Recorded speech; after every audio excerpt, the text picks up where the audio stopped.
We will begin again. Ще започнем отново. And let me begin again with another chant. И ще започнем с един друг стих.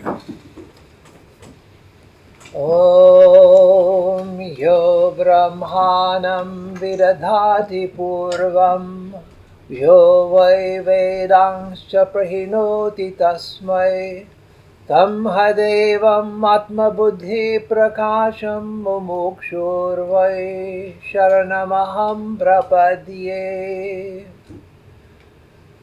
We who seek liberation take refuge in that infinite light, Ние, които търсим освобождение, търсим убежище в тази безкрайна светлина, which illuminates the hearts of all, която осветява сърцата, who is the repository of infinite wisdom, която е съкровищница на безкрайна мъдрост and the source of the Creator himself. и източника, от който идва Създателят. Om Shanti Shanti Shanti Harihi Om Tat Sat. Om Mir Mir Mir.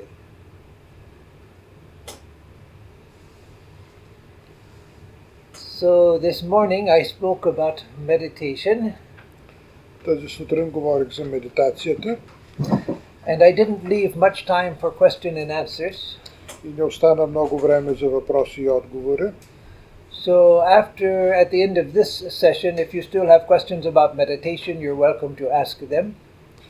В края на следобедната сесия, ако имате въпроси за медитацията, ще можете да ги зададете. And of course, you may have questions based on what I'm going to speak about now. И разбира се, можете да задавате въпроси за това, което ще говоря сега. So I'll be more careful to leave time for question and answers this afternoon. Този път ще се опитаме да оставим повече време за въпросите и отговорите.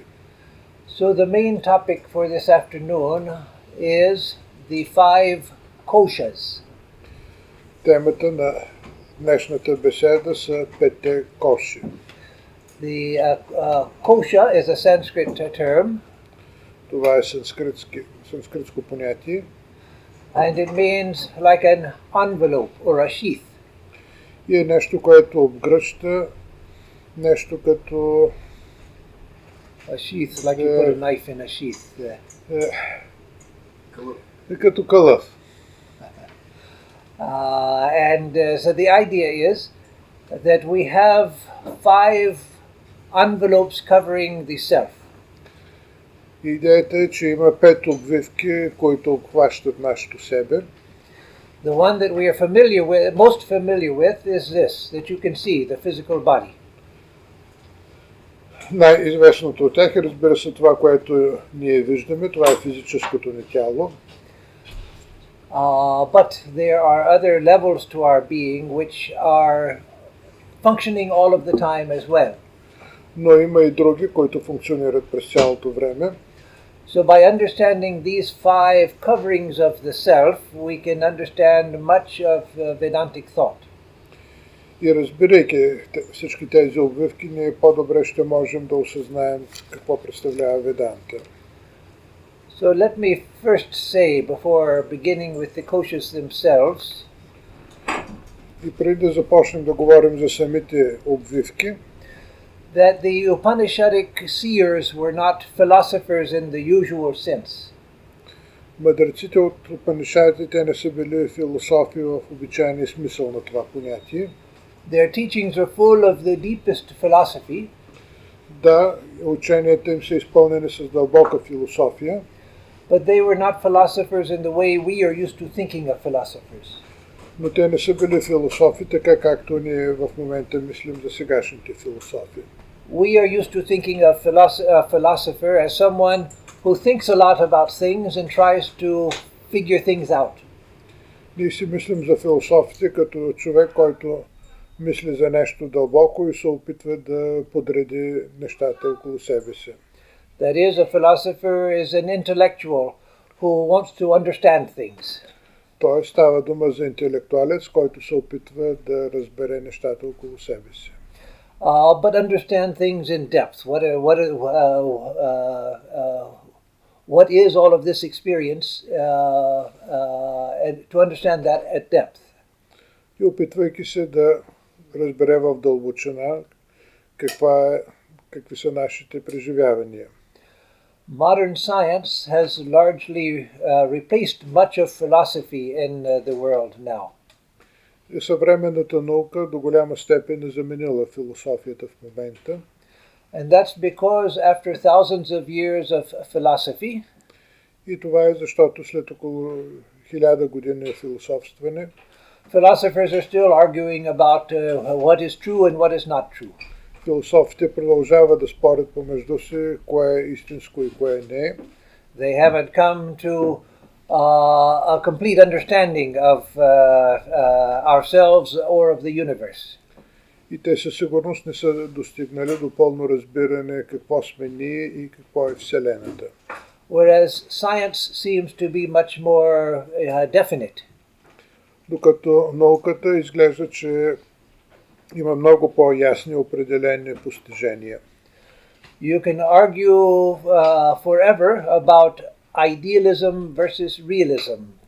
Вие можете да спорите до безкрайност за противоречията между идеализма и материализма. But you cannot argue about the principles of aerodynamics.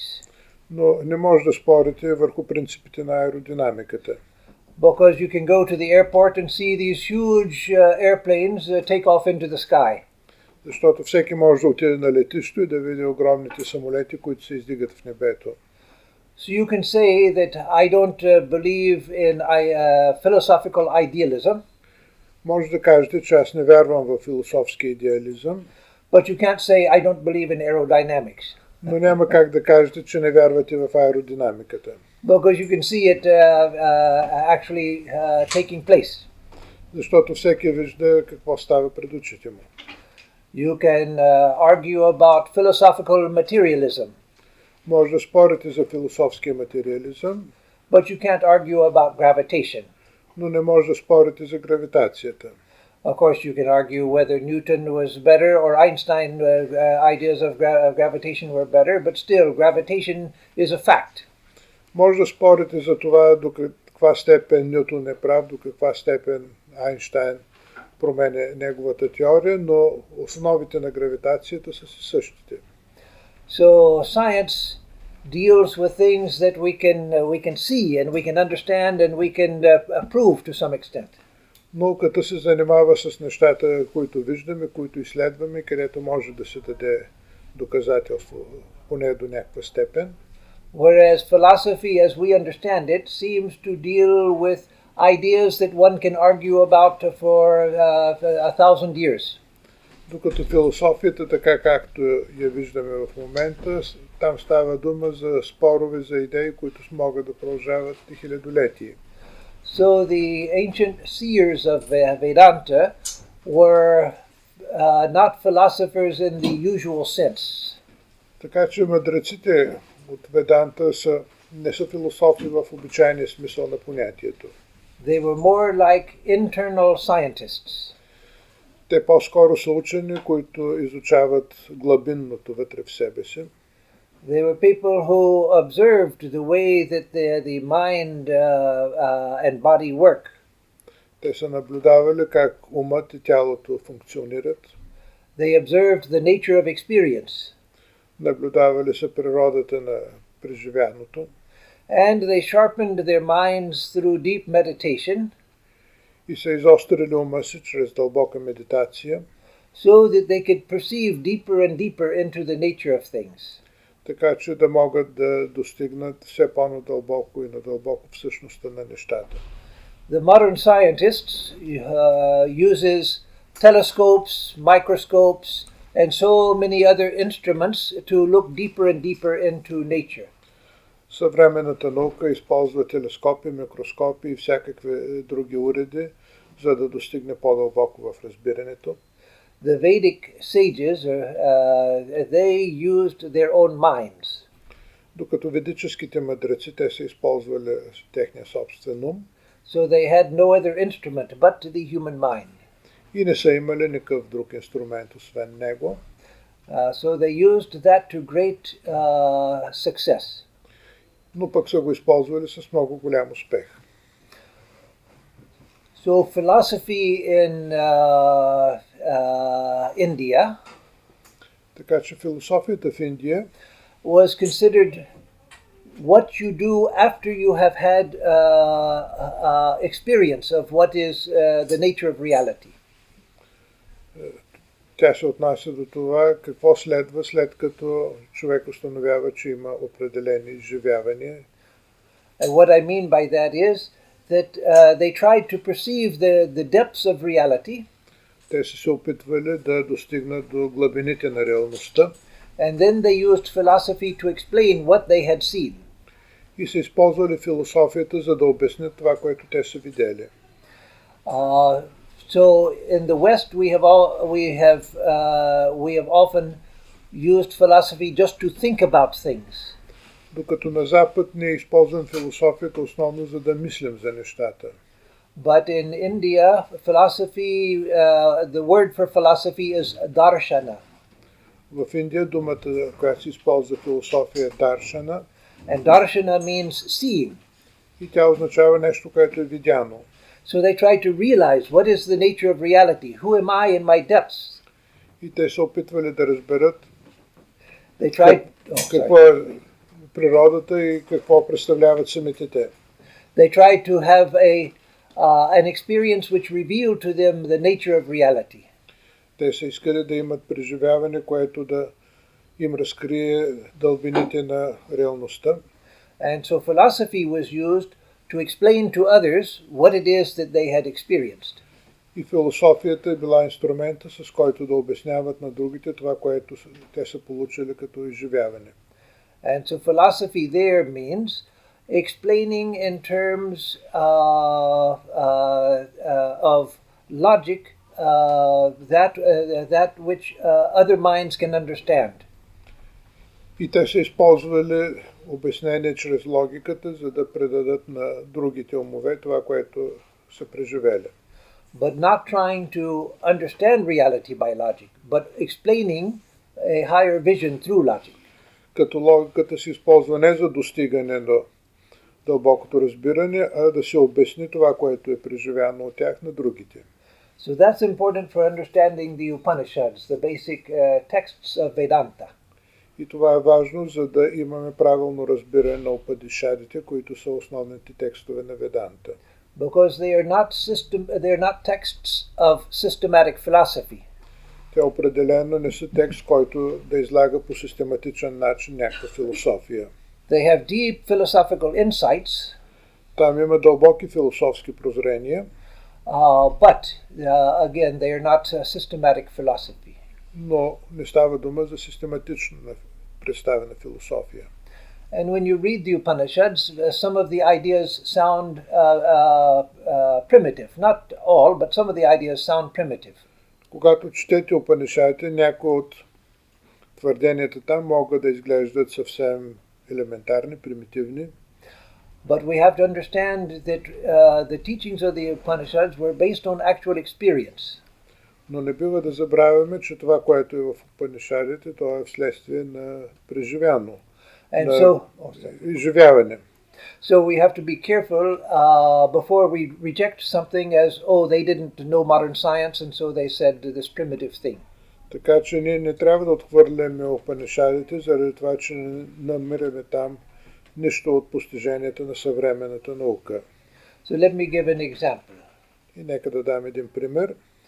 The Upanishads speak of 5 elements out of which this whole universe has come. Упанишадите говорят за 5 елемента, от които е съставена цялата Вселена. Everything in this physical universe is made out of these 5 elements. И всичко в физическата Вселена е направено от тези 5 елемента. And these 5 elements are space, wind, fire, water and earth. И тези 5 елемента са Пространство, огън, земя, въздух, вода. And so that sounds like, well, that was just primitive science. They didn't know better. Това не прилича на една много примитивна, първоначална наука или натурфилософия. Like the Greeks and many other cultures, they said that there were 4 elements. Гърците, например, те говорят за 4 стихии. That there was wind, fire, water, and earth. Земя, вода, огън и въздух. And the Hindus just added a 5th one, space. Докато в Индия добавят и 5 елемент, пространството. But we know that the physical things are made out of the chemical elements.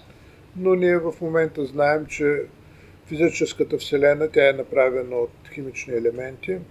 In science classes, they'll have the table of the periodic table of chemical elements. И ние имаме таблицата на Менделеев за тези елементи. I don't remember, something like 92 natural ones and then some artificial human-made elements. Yes. Имаме около 92 елемента, които естествено присъстват и още 20 на които са изкуствено създадени. And so the Upanishadic sages just didn't know that, so they said there were 5 elements. Упанишадите, разбира се, не са мислили по този начин, те говорят само за 5 елемента. But no, actually there's a profound perception behind the idea of these 5 elements. Но разбира се, представата за тези елементи, тя се основава на определено възприятие. They weren't interested and they didn't know how to take matter apart into chemical elements. Те не са знаели как може да се разложи материята на химически елементи. So the 5 elements is not an attempt to understand what are the chemicals that make up this matter. Така че те не са се занимавали с въпроса кои са елементите, които съставят материята. They looked at the experience and saw that we have 5 ways of knowing the external world. Това, което ги е занимавало, това е да уточнят кои са 5 начина на подхождане, на осъзнаване на околната реалност. And we have only 5 ways of knowing the external world. И ние имаме само 5 начина да познаваме външния свят. What do I hear with my ears? Това, което чувам с ушите си. Sounds. Звуците.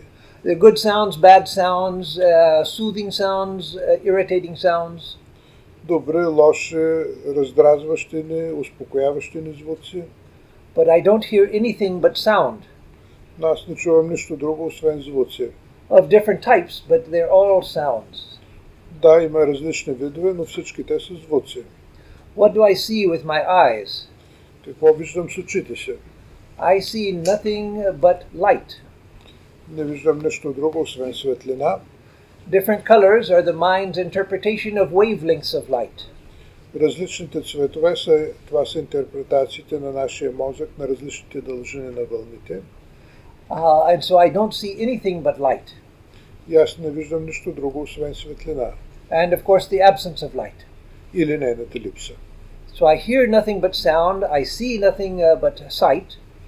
Така че аз не чувам нищо друго, освен звуци, не виждам нищо друго, освен светлина. You may say that, well, Swami, we see whether something is solid or not solid. Добре, някой може да каже хубаво, но ние виждаме, че някои неща са твърди, други не са. No, we only see light. Не, ние по същество виждаме само светлина. I see this table and know that it's solid, it's not like water. Аз виждам тази маса и съм сигурен, че тя е твърда, тя не е като вода. But I know it's solid because of my sense of touch. Но знам, че тя е твърда заради моето усещане за допир. So to touch, I experience pressure. За да се допра до нещо, има нужда от оказване на натиск. You may say, well, I also experience things like texture. Може да кажете, че аз изпитвам нещо като текстурата на But texture is nothing but the difference of pressures. Но Нашето усещане за текстурата, то пак идва от усещането на натиск в различни точки. So I hear sound, I see light, I feel pressure. Така че аз чувам звуци, виждам светлина, усещам натиск. I smell smells. Подушвам миризми. Good smells, bad smells. Има добри, има и лоши. But they all are different types of smell. Но всички те са различни видове миризма. And I taste only tastes. И аз вкусвам само вкус, различни вкусове. Good taste, bad taste, salty taste, sweet taste. Добър, лош, солен, горчив вкус. But they are all tastes. Но това са все различни видове вкусови усещания. So these are the five types of experience I have of the outer world. И това са нашите 5 вида преживявания, които ние получаваме от околния свят. And so the world comes to me in these 5 forms. Така че света идва при мен чрез тези 5 форми.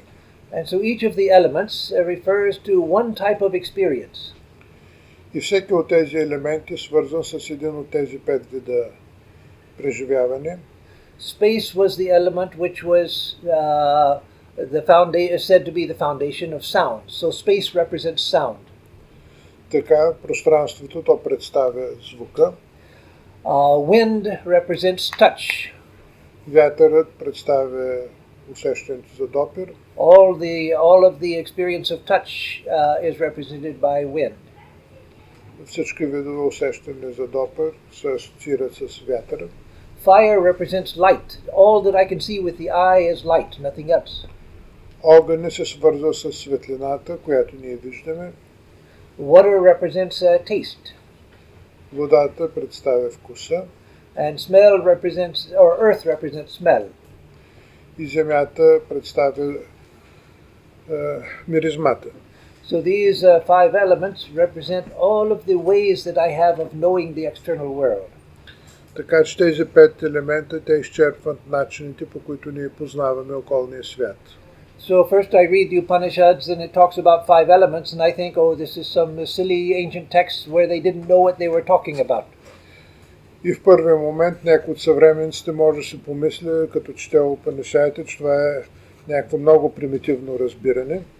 But no, they knew quite well what they were talking about.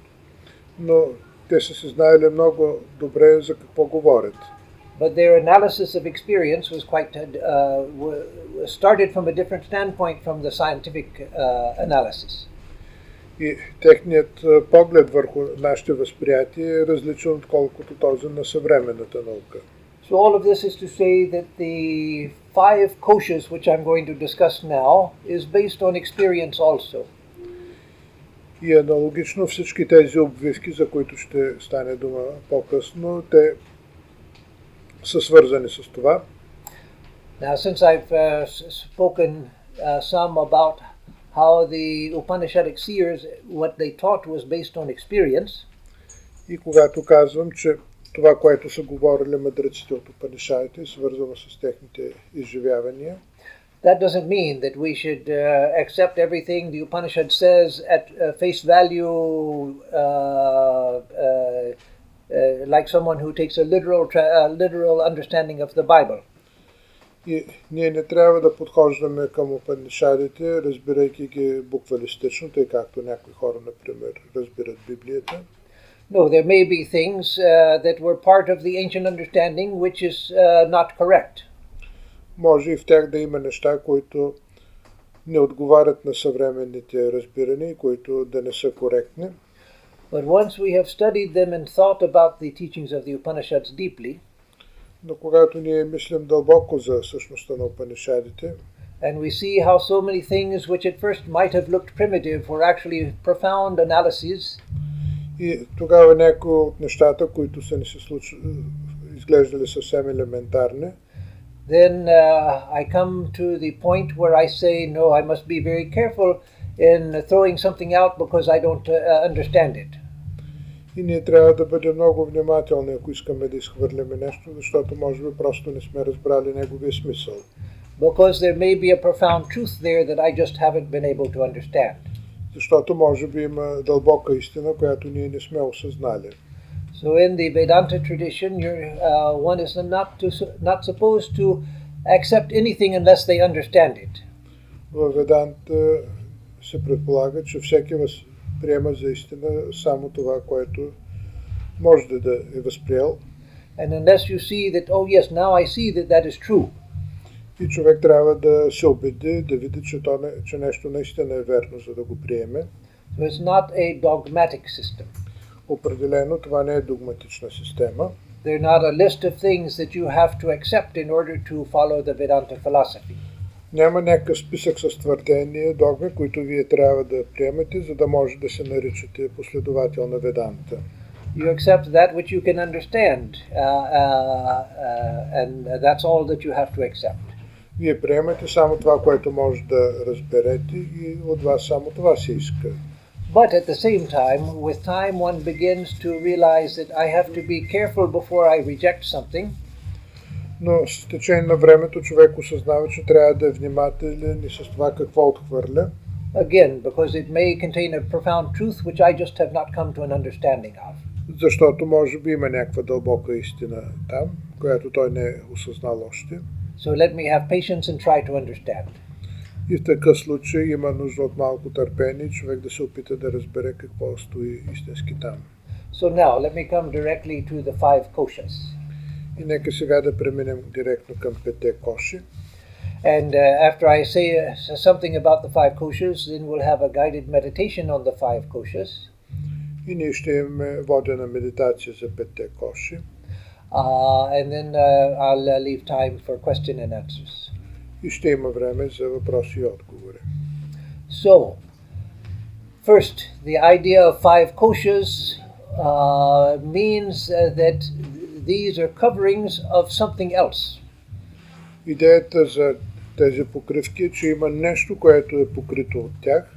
And that's the heart of the Vedantic teaching.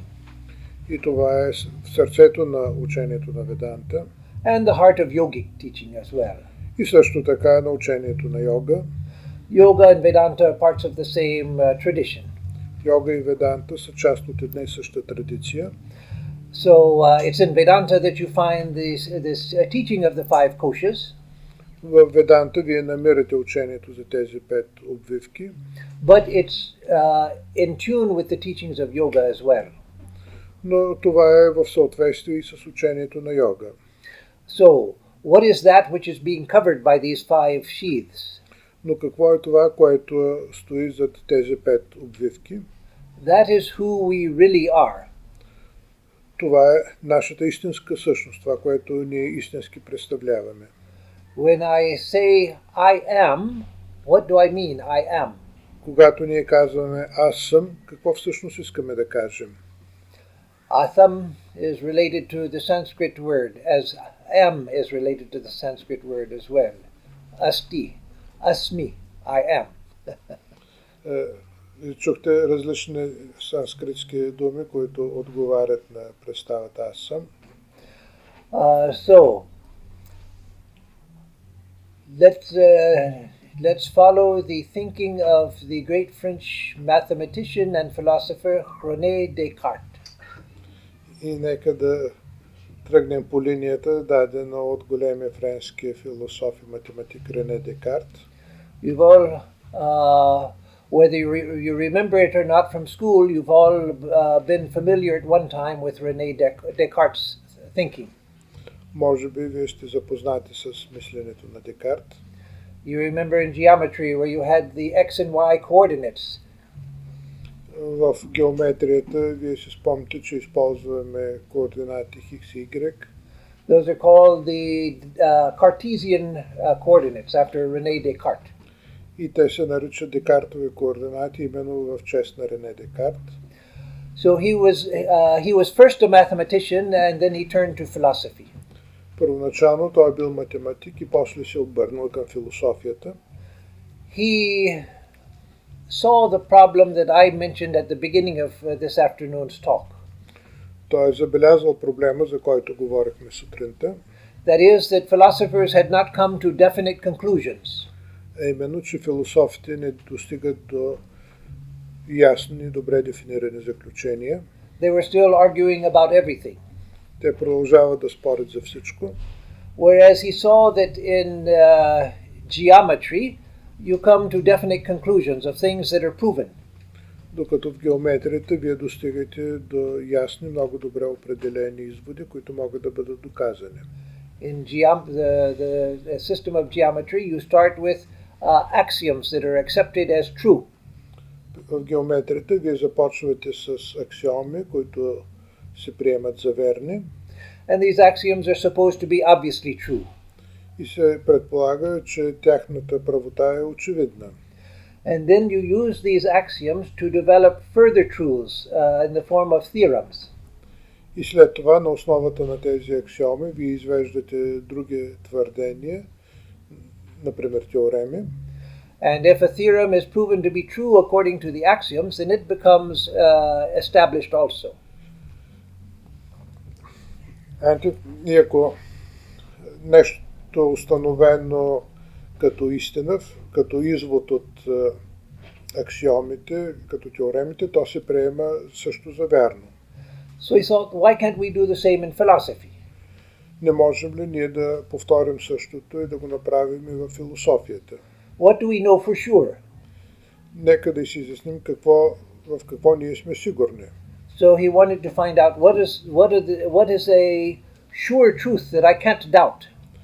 И той искал да си изясни кои са тези истини, в които човек може да е убеден без никакво съмнение.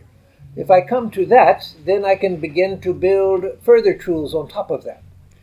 И ако ние имаме списък от такива твърдения, върху тях ние можем да градим много други верни твърдения. So he said, what about this experience of the external world? I see the world, I know that it's there. И да започнем с това какво е света. Виждам целият този свят около мене. Then he said, no, I'm not so sure. Но той казва, да, но аз не съм чак толкова сигурен в него. I see it and I talk to other people and they seem to see the same world. Аз го виждам, когато сравнявам с това какво говорят други хора, изглежда, че и те го виждат. But I see it through the instruments of my senses. Но аз го виждам през инструмента на моите сетива. And it may be that my senses are distorting the picture of the world. И е много вероятно моите сетива да изкривяват картината на света. And how would I know if my senses are distorting my picture of the world? Мога ли да съм сигурен, че моите сетива не изкривяват картината на света? Maybe all of us are seeing a distorted picture. Може би всички ние виждаме изкривена картина. So I'm not sure of my perception of the external world. И аз не мога да съм сигурен в нашите възприятия на външния свят. But then I'm thinking. I have the power of thought. I can think, I can reason. Но аз имам силата на мисълта, силата да извеждам аргументи. So maybe I can be sure of the world of thought. Вероятно бих могъл да си помисля, че мога да съм убеден в силата на мисълта. And then he thought, no, I can't be sure of the world of thought either.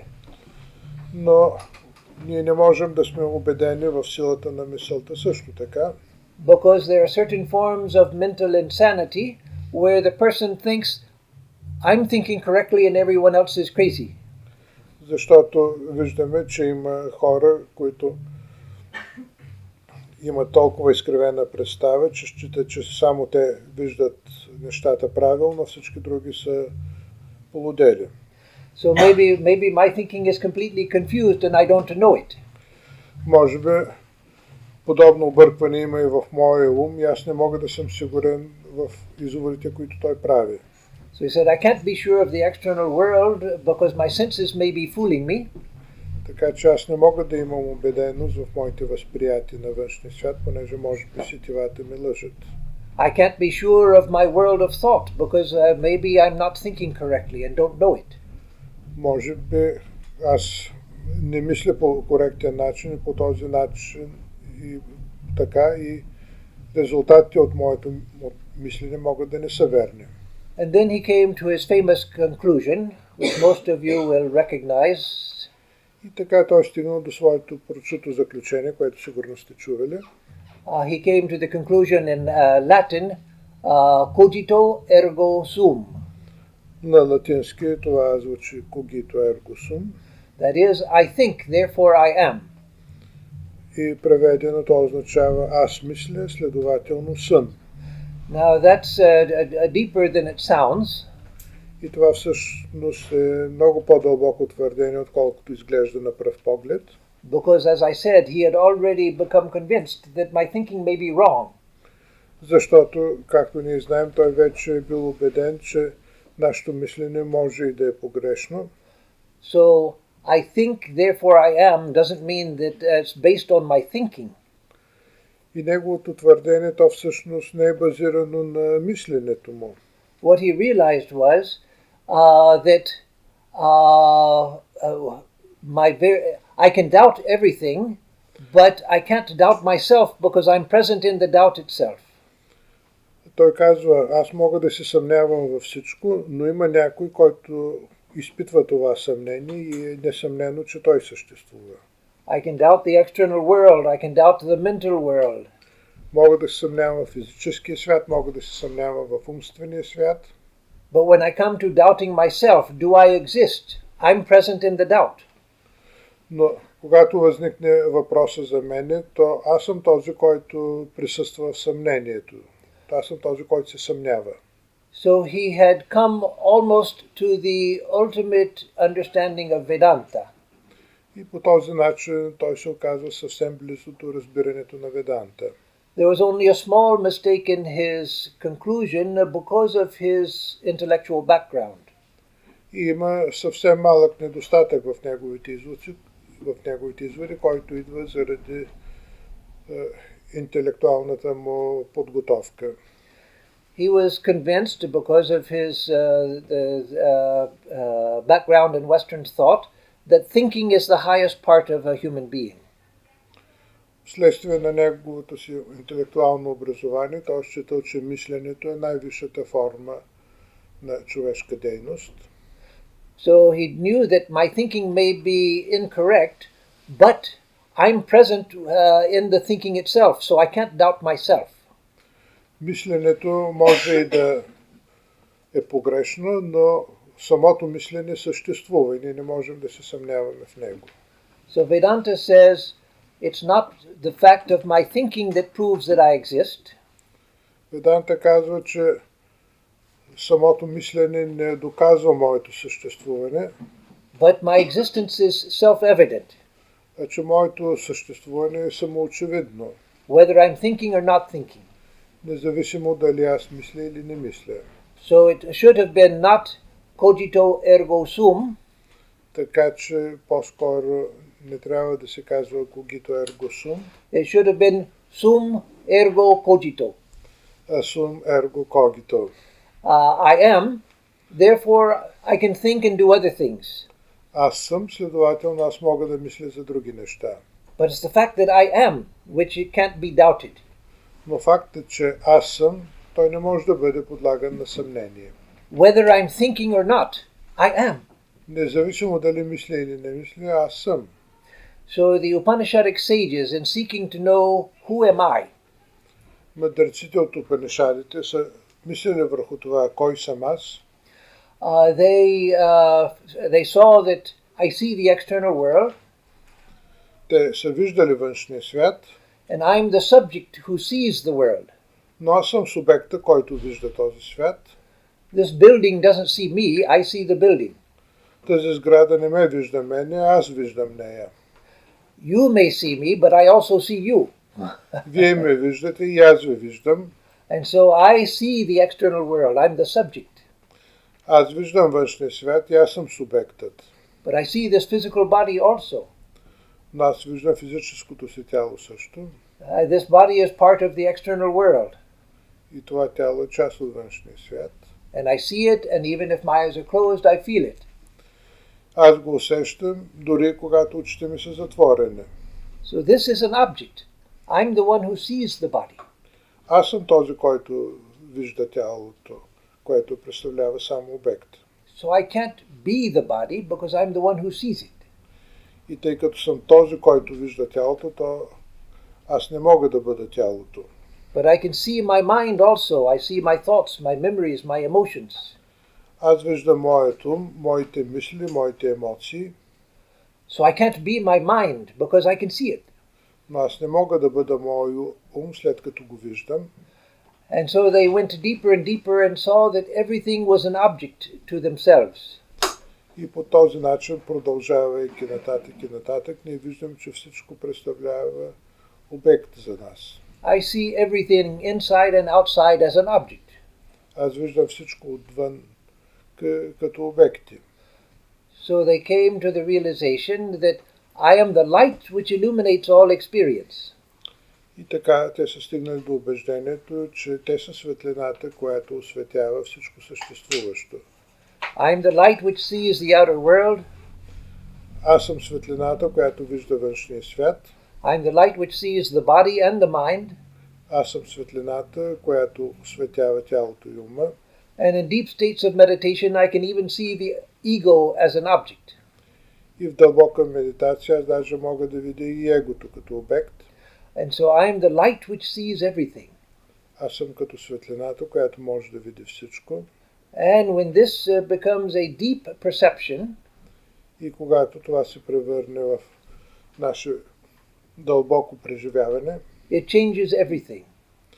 това променя всичко в нас. One day I wake up and I'm feeling depressed. Събуждам се някоя сутрин и се чувствам депресиран. No. I can't be depressed. Не, аз не мога да бъда депресиран. There's depression in the mind. Има някаква депресия, но тя е в ума ми. I'm the light which sees a wave of depression in the mind. Аз съм светлината, която вижда, че има някаква депресия в ума. But that's not me. I'm the light which illuminates it. Но това не е моето себе. Аз съм светлината, която го осветява и дава възможност това да се види. If I understand that deeply enough, and if I see it deeply enough, then I'm no longer affected by the states of the mind.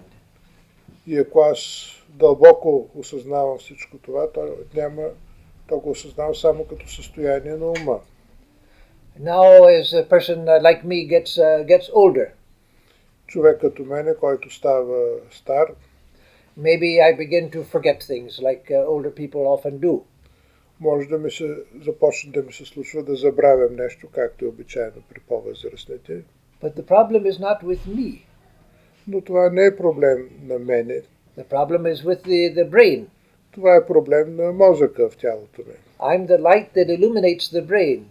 Аз съм светлината, която осветява мозъка. The brain is forgetting things, but I'm not losing anything. Ума ми може да забравя едно или друго, но аз самия нищо не губя. And so again, they realized that I am the light which illuminates everything, but the light is not the thing illuminated. Светлината е тази, която може да освети всичко, но самата тя не бива осветявана от нещо друго. So this is essential to understanding the five koshas. И това е съществено, за да разберем пете коша. These five koshas are what cover the light of who I am. Те са обвивки на светлината, която е нашата същност. So the quest of Vedanta is not so much to understand the five koshas, така че търсенето на Веданта са насочени не толкова към пете обвивки, but to understand what is being covered by these five koshas. а към това да осъзнаем какво е това, което е покрито от тези обвивки. So now, what are these five koshas? Но какво са тези пет коши? The most obvious is this physical body. Да, очевидното, това е физическото тяло. It's what I see and feel. Това е което виждам, чувствам. And when I look at you, it's what I see. И когато гледам към вас, това е което виждам. The physical body. Именно физически тела. The physical body is that which presents itself to the physical senses. И ние ги осъзнаваме чрез нашите сетива. And it's made of matter, just like table or the floor or the building. И те са направени от материя, както масата, както тази сграда и т.н. And when I die, it's what's left lying there. И когато умра, това е което остава след мене заровено. If we ever see someone pass away, Ако видим как някой се заминава, say we're caring for a loved one and they pass away in our presence, например, се грижим за някой, когато обичаме и присъстваме в момента, в който той ни напусне, it's a very strange experience. това е много странно преживяване, Because one minute, whether the person was conscious or not conscious, there was a person there. защото до един момент човека е присъствал там, независимо дали съзнателно или несъзнателно. Say if it's my mother, that my mother is there one minute, Например, майка ми е пред мене в един момент, and even if she's unconscious because of illness, I can still feel that I can talk to her and maybe somehow she hears what I'm saying. и дори тя да не осъзнава това, но аз мога да й говоря и може би нещо достига до съзнанието й. That is, there's someone there. Има някой там. And then they pass away, И после тя си отива and suddenly it's just a body. и след това виждаме, че това, което остава е просто едно тяло. That's why the question has arisen in the human mind since the beginning of humanity. И още в началото, в зората на човечеството, това е въпрос, който възниква у хората. Where have they gone? Къде са се заминали тези хора? There was somebody here and now it's just a dead body. Имаше някой тук, сега има само мъртво тяло. Where is my mother whom I loved so much? Къде е майка ми, която ме обичаше толкова много, която аз я обичах? I see the body there, it looks like my mother, Виждам тялото, то прилича на моята майка, but it's not my mother. My mother is gone. Where has she gone? но то не е майка. Майка ми си е заминала и къде? It's not at all the same with a machine. Това не е точно също, както при машините. Modern medical science tends to look on the body as just a machine. Съвременната медицина гледа на тялото просто като на някаква машинария, But that doesn't explain our actual experience. но тя не може да обясни преживяванията, които ние имаме. If I have a car, Ако имам кола, and say if I'm a lover of cars and this is a car that I always dreamed of getting and I buy it and I'm so happy driving my beautiful car, и, например, имам слабост към колите и съм се снабдил с някаква много скъпа кола, and one day the engine burns out and it beyond repair. докато един ден мотора се повреди и повредата е такава, че не подлежи на ремонт, I don't at all have the feeling, where did my car go? аз тогава нямам чувството на озадаченост, къде е отишла моята кола. My car, which I love so much, it's gone. Only the body is left. Аз не си казвам, че колата, която обичах толкова много, си отишла, е останало само тялото й. No, we don't have that experience. Ние никога не усещаме така. It's just a broken car. Това си е просто повредена кола пред очите ни. There was not a person there that has gone. Нямало е човек, личност, която да си отишла. It was always just a machine. Просто машина. I might even have named my car because I loved it so much, given it a female name because I loved my car so much. Може да съм измислил име на моята кола, която толкова обичам, да е някакво любимо женско име. And I talked about my car. Oh, I'm so fond of my Milena. This is my Milena, and I'm so fond of Milena. She's so good to me. Аз мога да й говоря на нея, да казвам колко е добра моята Милена, колко си обичам. But no, I know that when it stops working, it's still just a car. It just doesn't work anymore. Но когато мотора повече не работи, аз съм наясно, че това е просто една неработеща кола. But with a person, even with a pet dog or a cat, we feel that the person has gone. Но когато става дума за живо същество и не непременно човека, също на домашното на куче или котка, ние имаме много ясното чувство, че някой си е заминал. And our perception is true. И това е едно истинно усещане. Because this is not just a machine. Именно защото ние не сме машини. It is not just a machine that either works or doesn't work. Които или работят, или не работят. There is something more to us than just this. Така че има нещо повече у нас, отколкото само телата. And when this dies, we continue on, leaving the body. А когато ние изоставим телата си, ние продължаваме нататък. And so what else is there? И какво е това другото? These other four koshas. Това са останалите 4 коши. And these other four koshas travel with our consciousness, the light which we are, travel with that from life to life until we come to illumination. И тези 4 коши вървят с нас, докато стигнем до просветлението. So the body is the most temporary part of us, which lasts for a lifetime and then it decomposes into matter, but we continue. Тялото е най-временното от тях. То трае само един живот и след това се разпада, но ние се продължаваме. So more subtle than the physical body is the body of prana. По-финно от физическото тяло е тялото на прана. The second kosha. Втората коша. What is called in Chinese thought chi. Което китайците го наричат чи. As in tai chi. Както в тайчи. Chi is what is manipulated by acupuncture. It's redirected by acupuncture. И всъщност целта на акупунктурата ни е да контролираме потока на чи в нашето тяло. So prana is the envelope of vital energy which animates the body. Прана, това е покривката на жизнената енергия, която дава живот на телата. It's like a body of electricity. Той е един вид тяло на електричеството, which animates the body and also the mind. Което оживява тялото и ума. Right now we're not aware of it. В момента ние не го осъзнаваме. But it's very much active right now and that's why we're alive. Но то се действа и точно защото то действа, ние сме живи. It's that, the body of prana, which keeps us attached to this physical body.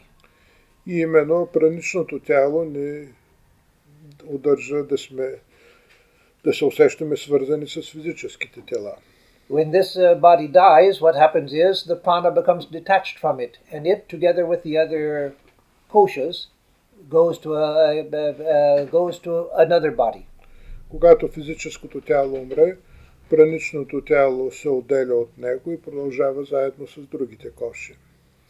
So it's actually possible through meditation to perceive the prana. Възможно е в медитация човек да започне да усеща прана.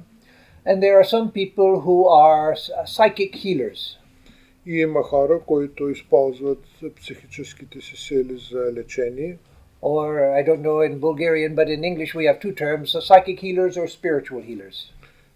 На английски ние използваме две означения: духовни лечители и психични лечители. And these are people. Many of them may be fakes. Част от тях може да са шарлатани. But the real ones, they have learned how to work the prana. Но тези, които не са шарлатани, те може би се научили как да управляват прана.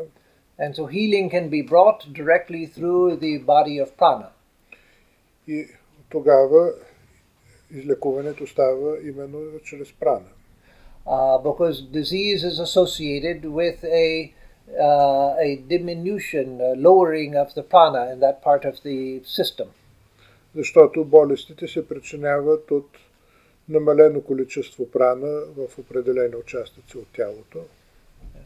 In fact, scientists have found that in lizards, you know what a lizard is? Mm-hmm. Yeah. Например, ученици установили това при гущерите. In lizards, if you break off the tail, когато се скъса опашката на гущера, then they found that the lizard sets up an electric field where the tail used to be, coming out of the body and where the tail used to be. Ученици установили, че електричното поле на гущера всъщност се появява там, където е била неговата откъсната опашка. And that's an electric field they can see precisely with instrumentation. И те могат много ясно да видят това електрично поле. And along that electric field, the tail begins to grow. И започва да израства нова опашка, именно по продължение на това енергийно поле. And so it grows back according to that electric field, which is the field of prana. И новата опашка се изгражда точно по протежение на това електрическо поле и това е изява на прана. So the physical body and then the body of vital energy.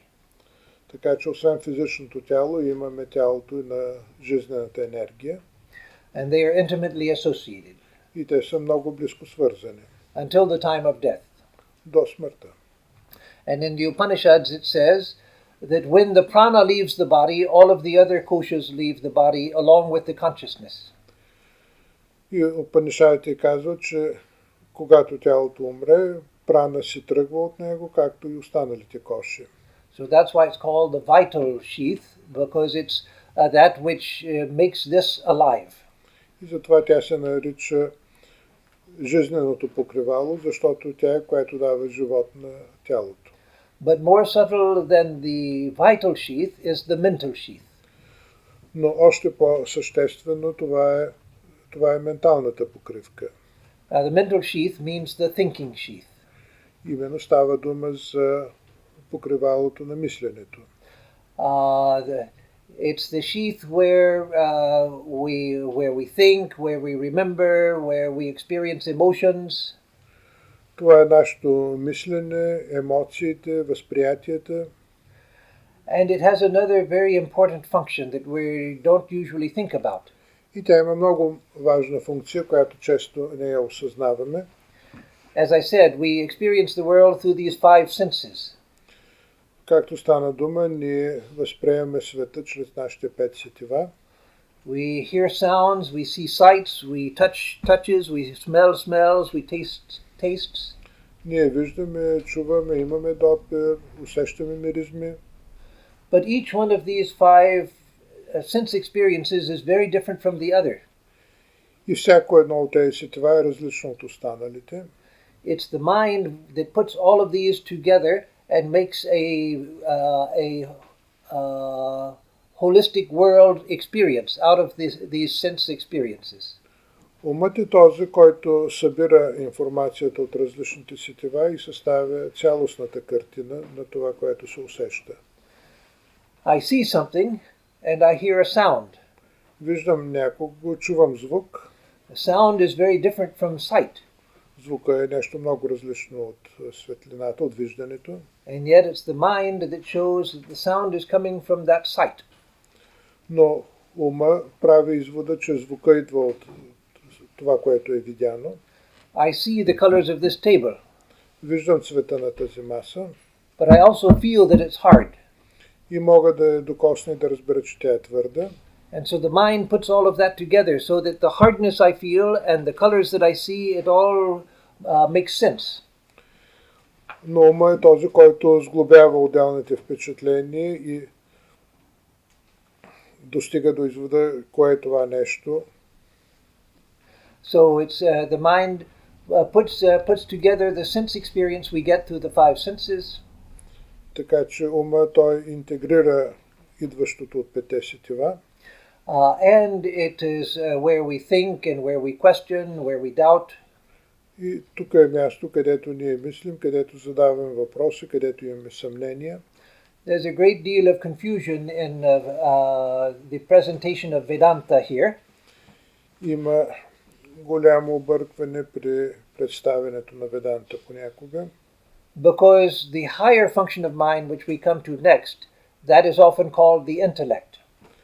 Че най-висшата функция ние наричаме интелект. But that was because there was not a good English word for that higher function of the mind.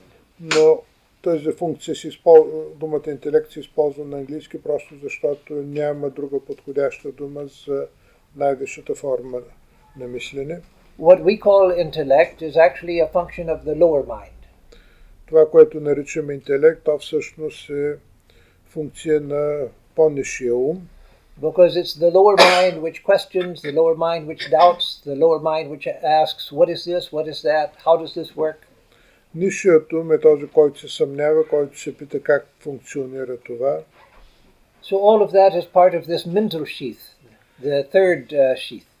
Това е част от третото покривало, менталното, умственото. So then there is a higher envelope than that also. Но има едно повише покривало. The intelligence sheath. Това е покривалото на интелигентността. And that is not where we do the thinking. И това не е място, където ние мислим. That's where we have definite understanding. Това е мястото на разбирането. I see someone coming through the door and they're covered up with a coat and a hat. Виждам, че някой влиза през вратата с палто и шапка. And I'm thinking, who is that? Is that someone I know? И аз мога да си помисля, кой ли е този, познавам ли го?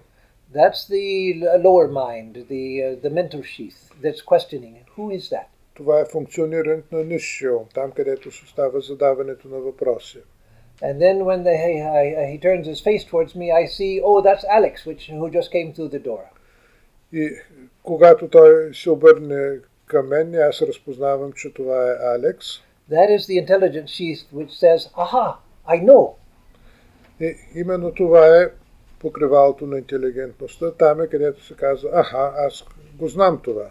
The lower mind questions, who is it? I'm trying to figure it out. Нисшият ум, той задава въпросите. And the higher mind, which is the intelligence sheath, says, I know. По-висшият ум, той е този, който казва, аха, аз знам. That is where we have the experience of certain knowledge.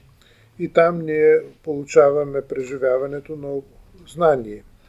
You must have in Bulgarian the Greek expression eureka.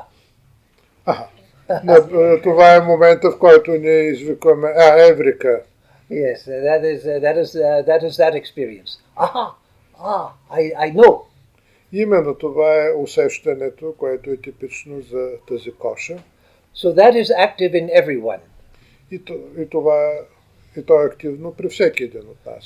But through spiritual development it becomes highly developed. Но чрез дисциплина то може да бъде развито много силно. Then we begin to see intelligence everywhere. И ние можем да започнем да виждаме интелигентност навсякъде. Everything seems to speak to us. Everything gives us knowledge. Всичко започва да ни говори, всичко започва да ни дава знание. There everything seems to be bright. Всичко започва да изглежда ясно. And there's a feeling of almost not omniscience, but almost omniscience. There seems to be knowledge everywhere. И ние започваме да виждаме, да получаваме знания от всякъде, от всичко. We read the great spiritual texts of the world. Ние четем някой духовен текст от света. And with this development, suddenly we understand, this is what they're speaking of. Now I see. Everything seems to be illuminated. И тогава ние започваме да си кажем, аз разбирам какво казва тук, разбирам какво са искали да кажат тук. И всичко става ясно и осветено. So that is the intelligence sheath. Това е покривалото на интелигентността. And then there is the last sheath, the sheath of bliss or joy. Идва последното покривало, то е покривалото на радостта, на озарението, на блаженството. That is the sheath which we experience when we are in deep, dreamless sleep.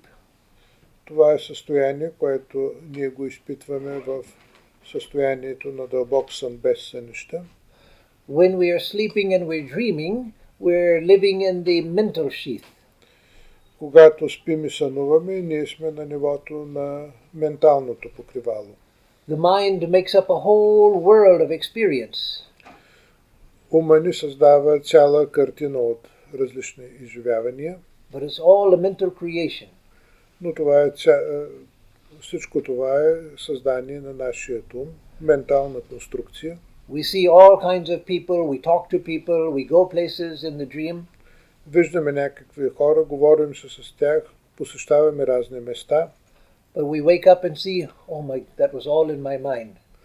И като се събуждаме, се казваме, всичко това е било в нашия ум само. But when we go into deep sleep, there's no dream. Но когато сме в състоянието на много дълбок сън, тогава няма сънища. When we wake up from deep dreamless sleep, И когато се събудим от такова състояние на дълбок сън, we say, I didn't know anything, it was wonderful.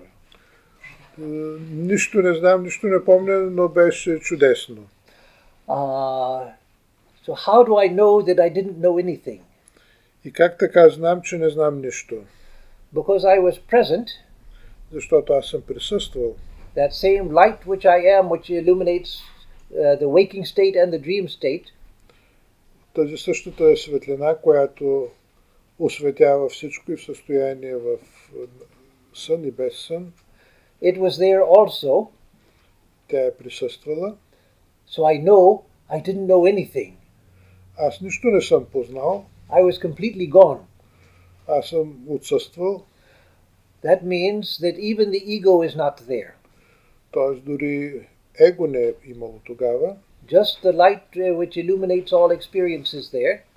а само светлината, която има способността да осветява всичко. And what was it illuminating? Но какво осветявала тя? The absence of everything. There was nothing there. Осветявала е наличието на липса на нищо. Нищо не е имало, което да бъде осветявано от нея. There was nothing to perceive.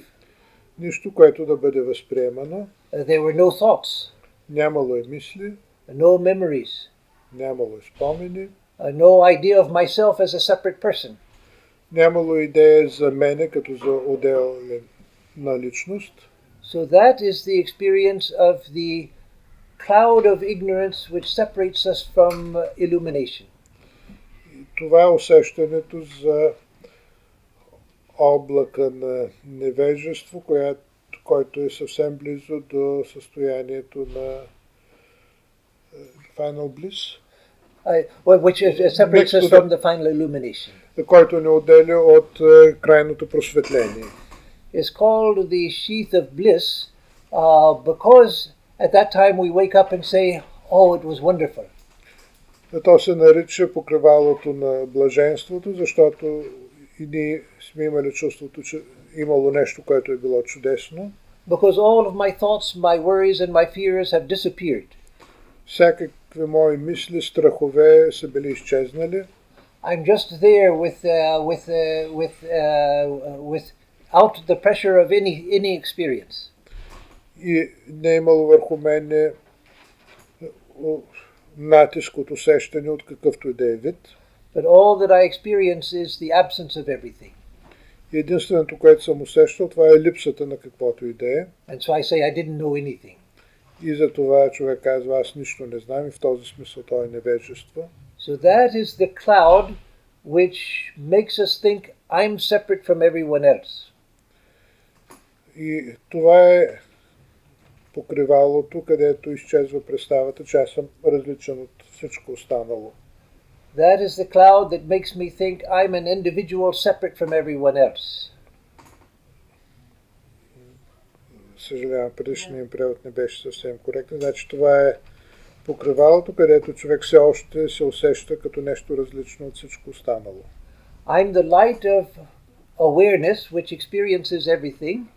Аз съм светлината на осъзнаването, което осветлява всичко. But I can't see myself as such. Но не мога да видя себе си като такъв. I can see that I must be the light which illuminates all experience. Аз трябва да съм светлината, която осветлява всичко. But I can't realize it. I can't see it as it is. Но не мога да я видя като такава. And that's because of this cloud which obscures who I am. И това е облака, който закрива това, което всъщност аз съм. So there's this cloud which covers up who I am. Така че това е облак, който закрива това, което аз съм. And then there is the intelligence sheath. Има покривалото на интелигентността. Where there's certain knowledge, but not of who I am. Където има определено знание, но не и за знанието кой съм аз. Certain knowledge of other things. определено познание за другите неща. And then there's the mental sheath where I question and I ask and doubt things. После има и менталното покривало, там където аз си задавам въпроси, съмнявам се и т.н. Where I think about things. Където аз мисля за разни неща. And then there's the body of prana, which is the vital sheath again. После идва праничното тяло, енергетичното тяло. And then there's finally this, which everyone can see. И най-накрая грубото физично тяло, което всеки може да види. So I'm associated with all of those 5 levels. И аз съм свързан с всички тези 5 нива. But actually I'm the light which illuminates all of them, not the thing that's illuminated. Но аз съм този, който осветява всички тези неща. Аз не съм този, който е осветяван. So the task of Vedanta through the different paths is to realize who I am. Целта на Веданта, независимо от различните пътища в нея, е именно да се стигне до разбирането кой съм аз. So when I know that, I know that I'm one with the reality itself. Когато аз знам кой съм аз, тогава аз съм едно с реалността. I know that in my deepest being, I'm one with God. Аз знам, че в най-дълбоката си глъбина на съществуване аз съм едно с Бог. And that may sound presumptuous. Това може да звучи малко претенциозно. But that knowledge comes with the knowledge that I'm one with everyone else too. Но това познание, то идва от усещането, че сме едно с всичко друго. The knowledge that I am one with God comes with the knowledge that everything and everyone is one with God. И то идва от разбирането, че всяко едно друго нещо, то също е едно с Бога. So I'm no different, nor am I separate from anyone else. И аз не съм по-различен и не съм отделен от всичко друго. That seems so contrary to our present experience.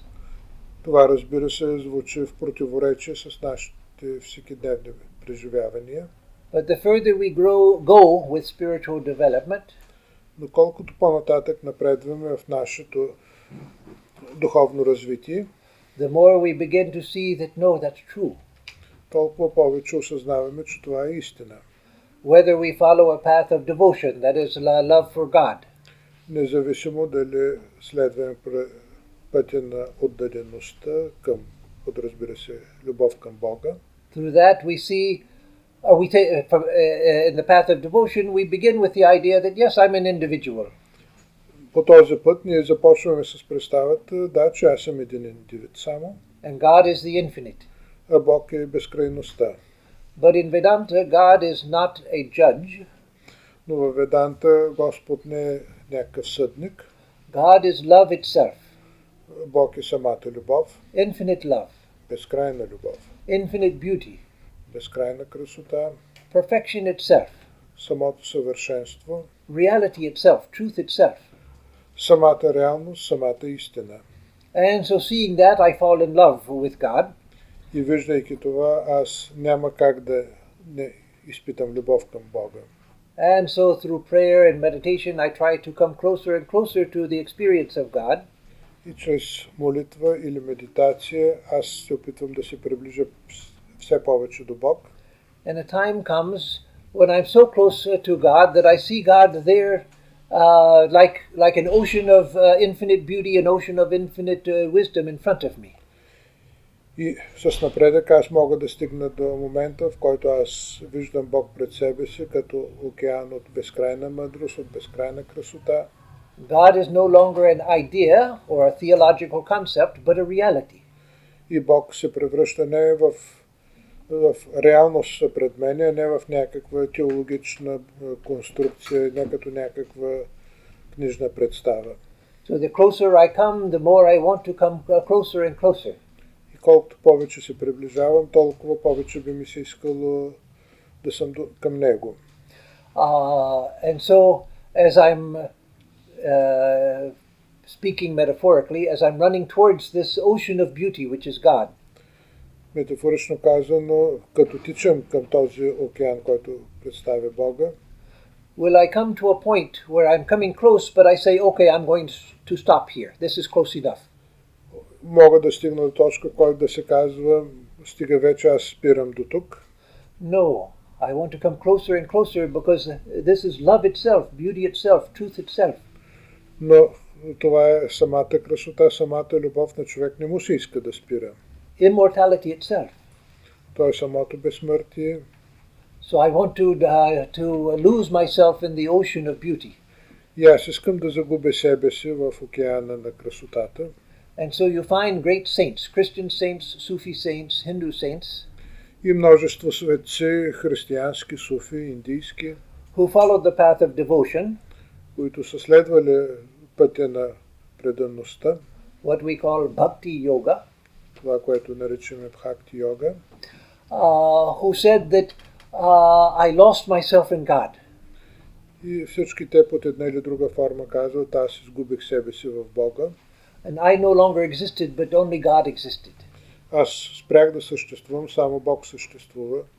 But what does that mean? И какъв е смисъла на това?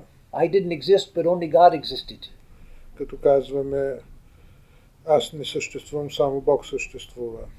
Explaining it philosophically, Философски обяснено, it means that their little self had disappeared and they had found themselves as one with God. малкото себе изчезва и остава само единството с Бога. I lost myself in God means I lost my littleness. Като казваме, че аз съм спрял да съществувам, става дума, че спрял да съществува моята малкост. This little ego had disappeared and only God remained. Малкото ми его е изчезнало и останал само Бог. There are others on the spiritual path in Vedanta, as well as a few of the Christian saints and many of the Sufi saints. Но някои от християнските светци, доста от индийските и суфи, who started not with the idea of I want to worship God, те не тръгват от представата, че аз искам да да справя служение на Бога, but who wanted to know who am I. А те са искали да разберат кой съм аз. And they went deeper and deeper into their self-analysis. И те са отивали все по-навътре и навътре в своя себе анализ. They went beyond the body, went beyond the mind. Те са искали да отидат отвъд тялото, отвъд ума. Beyond the intelligence sheath also. Отвъд покривалото на интелигентността. And found that they were pure consciousness itself. И те осъзнават, че са чисто съзнание. And that consciousness which is infinite beauty, infinite love and infinite truth. И това съзнание е безкрайна любов, безкрайно знание, безкрайна истина, безкрайна красота. And so they realized that I am the reality itself. И те са стигали до осъзнаването, че са самата върховна реалност. I am the infinite reality, not this little person that I thought I was. Аз съм безкрайната реалност, аз не съм тази малка личност. So both the devotional saint and the person who follows self-analysis, they're speaking of the same thing. И както тези, които вървят по пътя на отдадеността, така и тези, които вървят по пътя на търсенето, кой съм аз, те стигат до това състояние. One is seeking the divine object. Едните търсят божественият обект, and the other is seeking the divine subject. Докато другите търсят божественият субект. But they come to the same thing.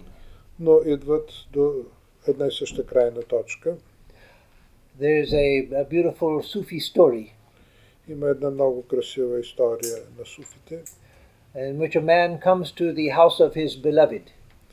Когато един човек отива в къщата на неговата любима. And in the story, the beloved represents God. И любимата всъщност представя Бога. And the man coming to her house represents the spiritual aspirant. Мъжът, който отива в нейната къща, той представлява духовно търсещият. So the man comes to the door of his beloved and knocks on the door. И младежа чука на вратата на своята любима. And from inside there comes the voice, "Who is there?" И отвътре се чува глас, кой е там? And the young man says, "It is I, your beloved." И младежа казва, това съм аз, твоят любим. And she doesn't open the door. Но вратата не се отваря. So he comes back later and knocks on the door again. Идва малко по-късно, отново чука на вратата. And from inside she asks, "Who is there?" И отново отвътре се пита, кой е там? And she says, "It is I, your beloved. It is I, let me in." Това съм аз, пусни ме вътре. And she doesn't open the door. Вратата отново не се отваря. So a third time he comes and knocks on the door. Трети път той отива и чука на вратата. But now he comes back with wisdom. Но вече е дошъл с повече мъдрост. So she says, "Who is there?" И когато чува въпроса кой е там, And he says, It is thou, my beloved." това си ти, моя любима. And then she opens the door. И тогава вратата бива отворена. Because he had realized identity, that there's no difference. Защото вече той е разбрал идентичността между двамата и че няма разлика между тях. So that is the central teaching in Vedanta. Това е и централното учение на Веданта. A Sufi master from Pakistan once told me, Един суфи учител от Пакистан веднъж ми каза, he said, we Sufis would never say, "I am God," ние суфите никога не казваме аз съм Бог, because that would be blasphemy. защото това ще е богохулство. Because when I say I am God, I'm speaking as the ego, the ego am God. Защото това звучи като нещо изречено от моето его. But he said, for a Sufi to say I am not God is much worse, infinitely worse blasphemy. Но за един суфи да каже, че той не е Бог, това е пък богохулство на ента степен. Because then I'm separating myself from God. Защото аз по този начин се отделям от Бог. So the idea is the same as in Vedanta. Идеята е същата както във Веданта. That I am God, but not as the ego. Аз съм Бог, но не става дума за моето его. It's not that I am God and you are not God. Не става дума за това, че аз съм Бог, а пък вие не сте. But there's nothing but God and I am that. Няма нищо друго освен Бог и аз съм там. So again, that is what we're searching for through the 5 koshas. И ето това ние търсим отвъд 5 коши. These 5 koshas become more and more matters of experience as we grow spiritually. Тези 5 коши стават нещо, което ние можем да усетим, докато израстваме. They're not a theoretical framework, but an experiential framework. Не става дума за някакви намислена концепция, нещо, което може да се изпита. But the aim of understanding the 5 koshas is not the 5 koshas themselves. Но целта на изследването на 5 коши не са самите 5 коши, but to understand what we are. А да разберем какво сме ние. So what is the value to us of all of this? Каква е стойността на всичко това за нас? Knowing that I'm one with God may seem like a very far off ideal. How am I ever going to get there in this lifetime? Да се считаме, че сме едно с Бога, звучи като прекалено далечна цел, която нямаме шанс да постигнем в нашия живот. Yes, full illumination, like the great saints of the world in different traditions have attained, is a very high thing. Да, наистина състоянието, до което са стигнали някои от най-големите светци, нещо, което се постига трудно. And it may seem far away from my present experience and my present life. И може да изглежда нещо, което е далеч от сегашните ни състояния. But the experience of the Vedantic sages has been that all of us will get there one day in this life or another life. Но това, в което са били убедени мъдреците на Веданта, че рано или късно ние ще стигнем до това състояние. But it helps us here and now also in our present life. Но то ни помага и тук и сега в нашия настоящ живот. If I begin to understand this idea, even intellectually, дори ако аз само интелектуално осъзная тази идея, it begins to change the way that I feel about myself and the world. Тя променя начина, по който аз мисля за себе си и за света, Because it's based on the truth, защото тя е основана на истина. and a truth that I have never completely forgotten. Истина, която аз никога не съм напълно забравил. There's something inside of me that knows that it's true. Има нещо в мене, което знае, че това е истина. And as I begin to internalize my understanding of it, I begin to see the world itself differently. И когато това нещо стане част от моето вътрешно себе, аз започвам да гледам на света по различен начин. It's like what is called in science the Copernican revolution. Това е аналог на Коперниканската революция, която е настъпила в астрономията преди 4-5 века. Before the time of Copernicus, we had Ptolemaic astronomy. Преди Коперник сме имали само Птоломеевата система на Слънчевата система. In Ptolemaic astronomy, the Earth was at the center of the universe, and all of the sun, the planets, the stars, everything moved around the Earth. But the Earth was stationary. Според нея Земята е неподвижна и Слънцето, както и всички планети, са се въртели около Земята. There's nothing wrong objectively with Ptolemaic astronomy. Ние не можем да възразяваме срещу такъв възглед. It's perfectly correct. Той изглежда окей. You can take the Earth as this still point, and everything else is moving around it. There's no reason why you can't do that. Ако застанете от гледна точка на Земята, изглежда, че всичко се върти около нея. And that's what they did for a couple of thousand years. И това са считали хората в продължение на 2000 години. But there was one problem. Но има един проблем.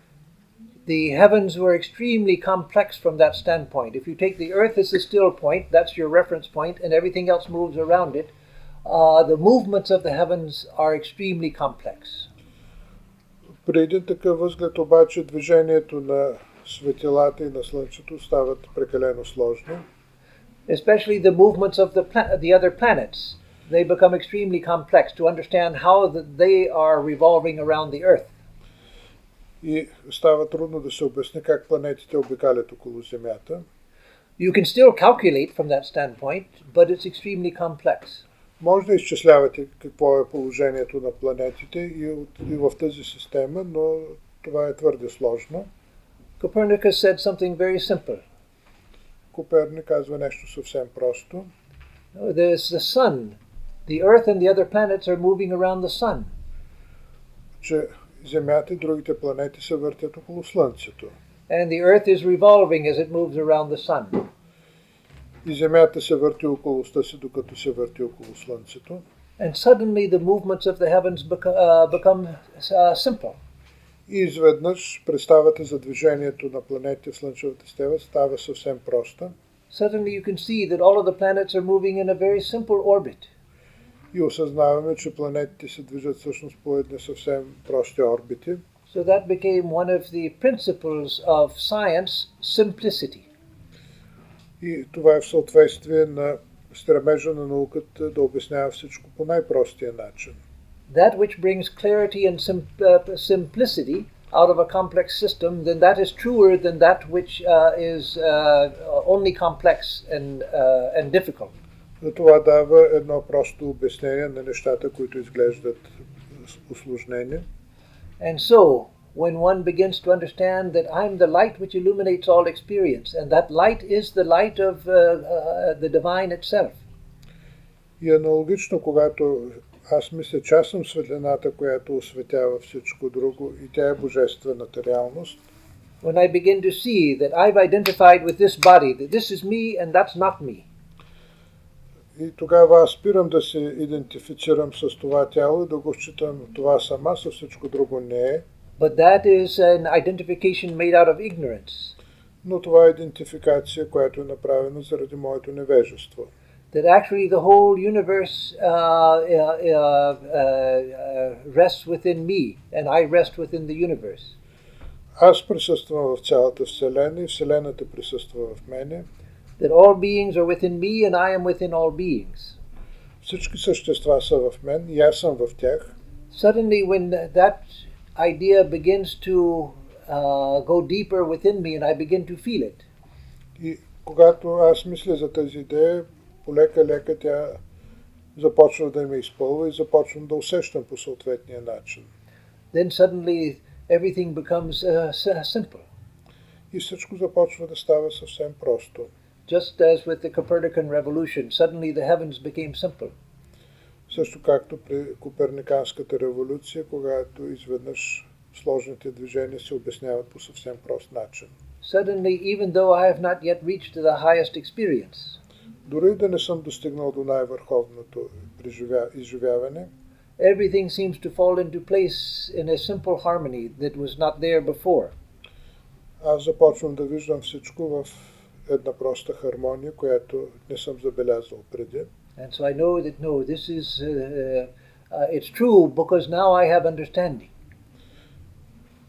И аз вече притежавам разбиране за света. Now I have clarity. Има яснота в главата ми. Now I know where I'm going and how to get there. Знам на къде отивам и как да достигна до там. It's just a matter of following the path and reaching it. И просто трябва да следвам пътя, докато достигна целта.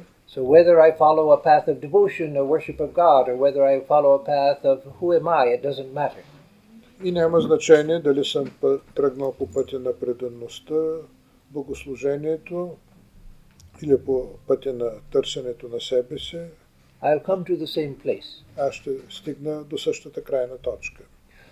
So now I had said I was going to give a guided meditation and time for question and answers, and there's no time for both. So I'll open up for question and answers, but I'll just explain what the meditation was going to be, so that I will at least, to that extent, fulfill my promise.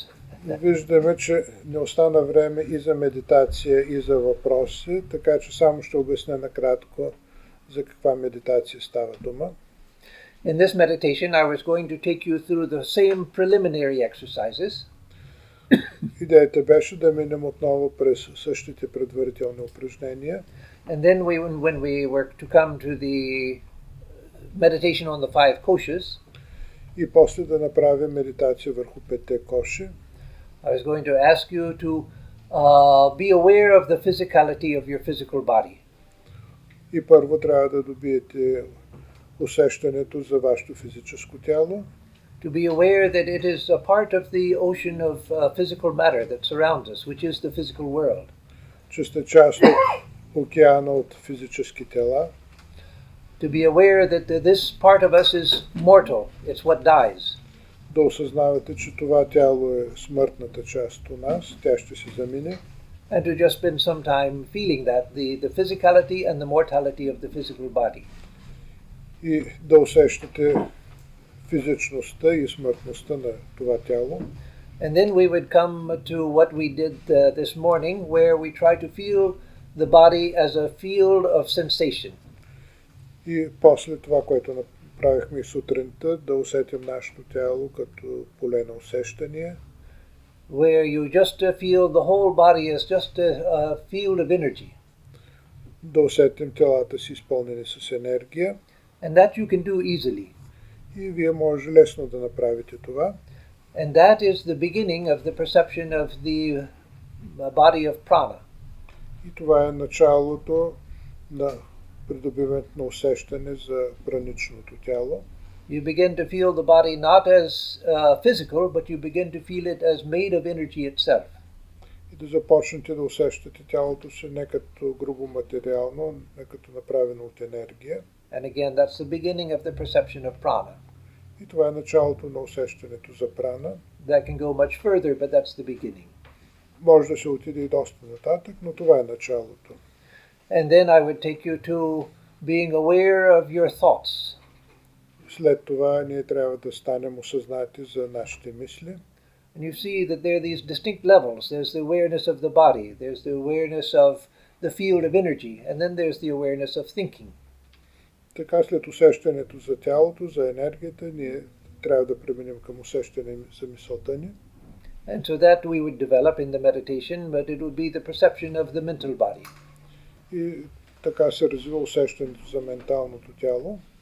And then I would ask you to remember moments when suddenly you saw the solution to a puzzle and you suddenly realized, aha, that's it.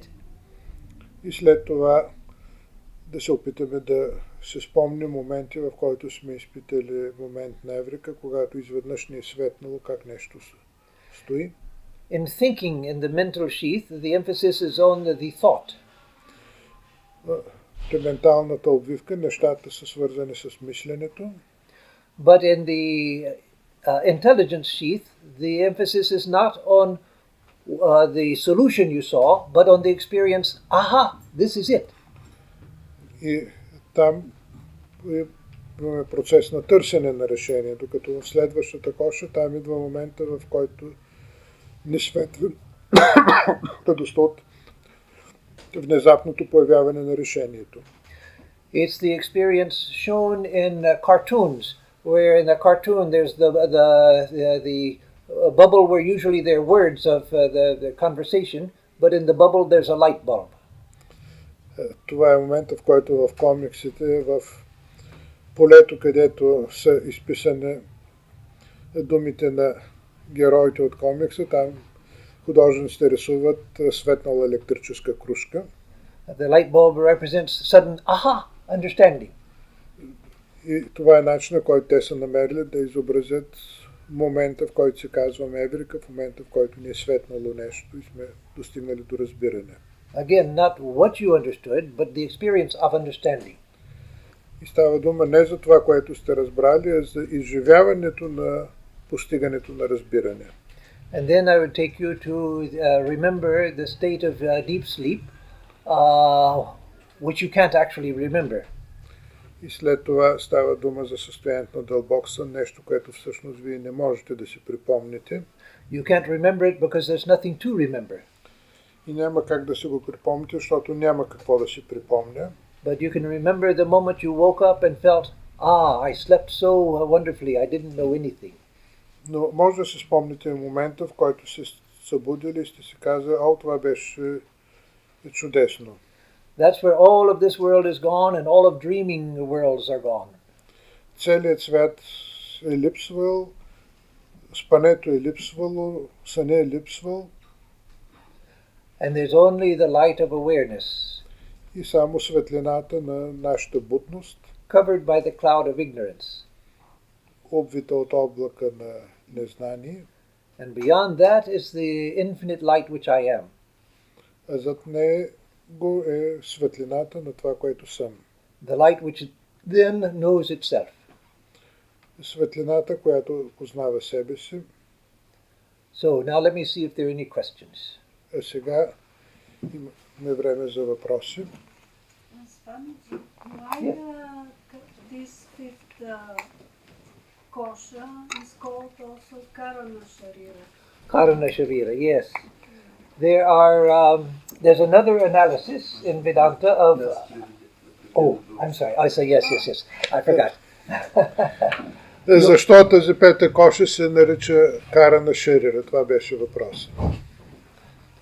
So in Vedanta, there are two different ways of analyzing our bodies. В Веданта има два начина, по които ние анализираме нашите тела. And they go together. И те вървят заедно. So there's the 5 bodies that I talked about. Аз говорих за 5 тела. Another system talks of 3 bodies. В една друга система се говори за 3 тела. So one is the Stula Sharira, the gross body, which is just this that you see. Там става дума за стула шарира, т.е. грубо материалното ни тяло. The second is called the subtle body. Втората се нарича финно тяло. And that's made up of the vital sheath, the mental sheath, and the intelligence sheath. All of those 3 are in the subtle body. И трите покривки, енергийната, менталната, интелектуалната, присъстват там. Because that is what travels from body to body. When this body dies, the subtle body goes to another world for some time and then it incarnates in another body.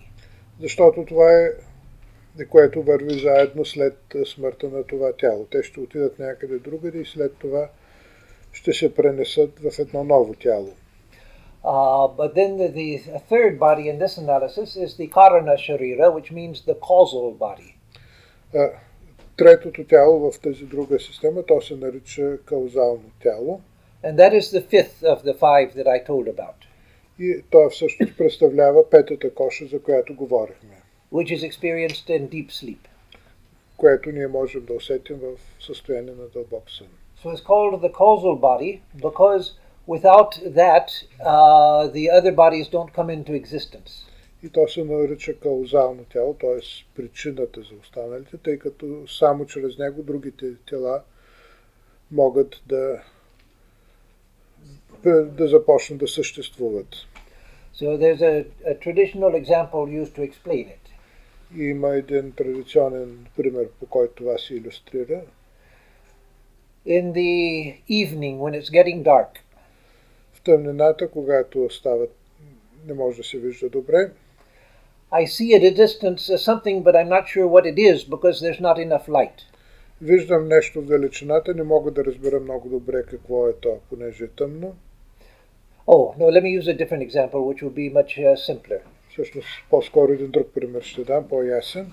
It's also a traditional example. That's the example of the rope and the snake. Това е прочутия пример с въжето и змията. I see a rope on the ground, and I think it's a snake. Виждам въже на земята и ми се струва, че това е змия. I don't know if there are enough snakes in Bulgaria for you to have had that experience, but I've had it several times where I was walking in the woods and thought I saw a snake and jumped, but it was just a rope. Не знам дали сте имали достатъчно често такова преживяване в България, но на мене често ми се е случвало да видя нещо на пътеката, което да е змия или да прилича на змия. So the rope was never a snake, it was always just a rope. Въжето никога не е било змия, то винаги си било въже и само въже. But I see, instead of the rope, I see a snake. Само че аз вместо въже възприемам змия. And I get the same fear as if it were an actual snake. И изпитвам същия страх, както и ако бях видял истинска змия пред мен. How was it that I saw the rope as a snake? Как така се получи, че вместо въже аз видях змия? If I had seen perfectly clearly with good eyes, good light, I would have seen the rope.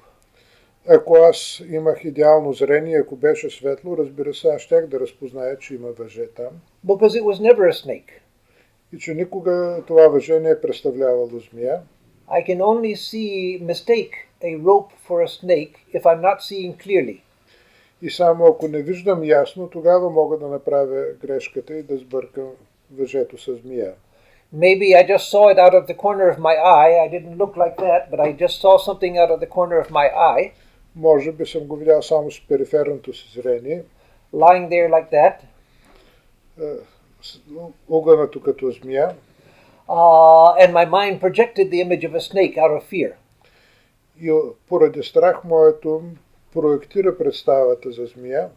So again, if I had seen clearly, I would have known it's as a rope, and I never would have seen a snake.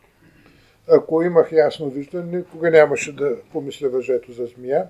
So it's that cloud of ignorance in the Karana Sharira which hides the nature of the truth. Така че клауда на облака на неразбирането в Карана Шарира е този, който предотвратява това да видим въжето като въже. That's what's necessary for me to see something else, which it's not. Той е този, който прави възможно да видя нещо, което го няма там. If I could see the glory of who I really am, I would not think that I am this. Ако можех да виждам сиянието, славата на това, което истински съм, аз нямаше да мисля, че съм това тяло. It's because the glory of the true self is hidden by that cloud of ignorance that the mind is free to identify with other things. Сиянието на моето истинско себе, то е скрито за този облак на невежество, на неразбиране, и именно това предотвратява аз да го осъзная. So in that sense, it's the cause of the illusion. И в този смисъл Карана Шарира е основата на илюзията. Then why it seems that this Karana Sharira is the most powerful, and then why is it called also Ananda? It's called Ananda because... It is nearest to the Nanda. What's it? Bulgarian. Oh, yes. Yes, give the Bulgarian. Okay, well, you can tell it in Yes. Bulgarian. Тогава защо това тяло на невежество се нарича още блаженно тяло? Тяло на блаженство. Because it's called the blissful sheath because when we're deep sleep, we're freed from all of the problems of life and we feel happy. Защото в това състояние ние сме нищо друго не възприемаме и чувстваме само щастие. There's no sense of time. The weight of time is gone. The weight of the body is gone. All of my problems are gone. Nothing to worry about. Тежестта на нашите проблеми си е отишла. Няма от какво да се притесняваме, затова се чувстваме щастливи. And as you said, it's the closest to the self. И то е най-близо до себето. Така, имаш там въпрос? Да, аз искам да попитам, защо, бидейки ние част от съвършенството, едно цяло съвършенство, защо слизаме в тези несъвършени личности, които сме? Well, if we are part of the perfection, why we get down to these imperfect bodies? Yes, a very good question, and that's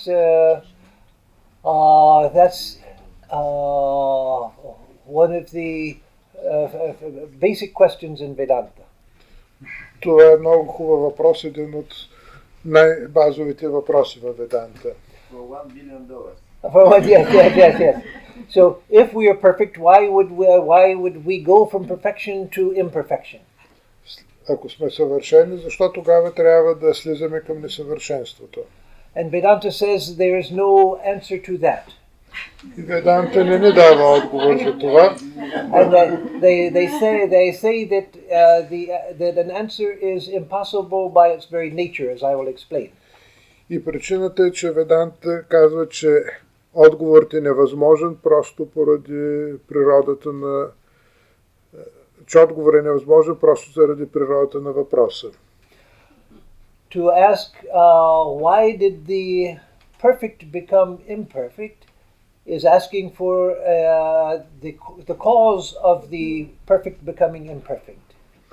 Задавайки този въпрос, ние питаме защо причината за съвършенството е и причина за несъвършенството. That is, the perfect is outside of the very law of causation. Защото съвършеното то е отвъд закона за причина и следствие. Who I am is outside of time, outside of space, outside of causation. Въпросът кой съм аз, това е отвъд пространството, отвъд времето и отвъд закона за причина и следствие. And that we know from all of those who have experienced who they really are. They go beyond time, space and causation. И това ние го чуваме от всички, които са отишли до това състояние, че те са отвъд време, пространство и причинност. So the question of why it means what caused that which is outside of causation to enter into causation. Така че въпросът защо той всъщност търси причината за нещо, което е отвъд причинността. But that's it's a contradiction in terms. Но тук виждаме веднага, че има противоречие в понятията. And so what Vedanta says is we find ourselves here. Веданта казва, ние просто сме се оказали тук. In a state of ignorance and imperfection. В състояние на невежество и несъвършенство. But we have seen those who have gone beyond to a state of perfection which is eternal. Но виждаме хора, които са стигнали до друго състояние на вечност и на съвършенство. And those in that state say that this is who I always was, but I somehow I didn't know it. И те казват, че те винаги са били в това състояние и ние сме в това състояние, но просто не се осъзнава това. So they say that somehow we are in a state of forgetfulness. Така че по-скоро ние сме в състояние на забрава. How and why there's no way of answering. И как и защо няма начин да отговорим на този въпрос. Because how and why are questions that are asked within time, space and causation. Защото как и защо това са въпроси, които принадлежат на сферата, където са пространството, времето причините и следствията. When I attain to perfection, Когато аз постигна съвършенството, I see there was never any imperfection. аз никъде не забелязвам несъвършенство. I was always this, eternally. Аз винаги вече от край време съм се бил съвършенност. So then the question itself disappears. И въпросът отпада от само себе се. It's just somehow I forgot. Някак си аз съм стигнал до състояние на забрава. So the question comes within ignorance, and outside of ignorance there's no possibility of asking because there are no questions, it's just knowledge. И въпросът е за невежеството, но по същество става дума за това, за какво е нашето познание. And to make it a little more strange than that, И да станат нещата още по-странни,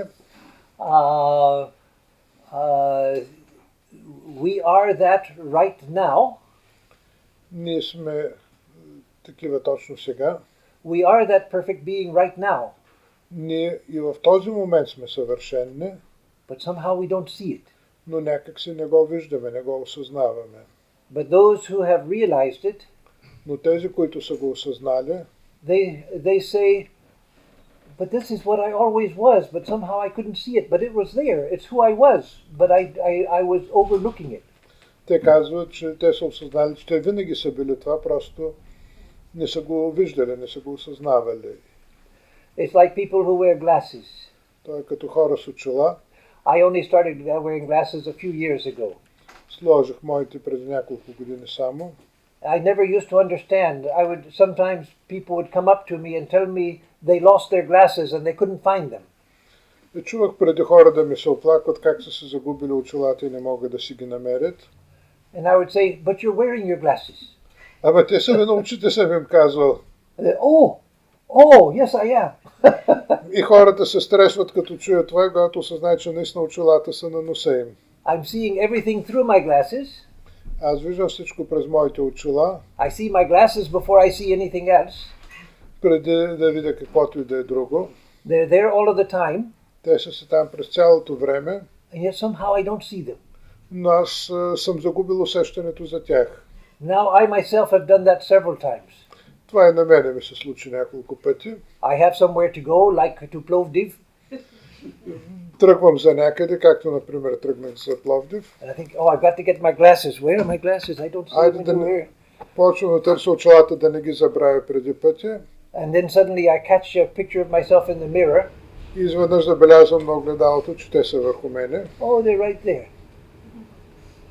So, like that, we are that perfect being right now, but somehow we don't see it.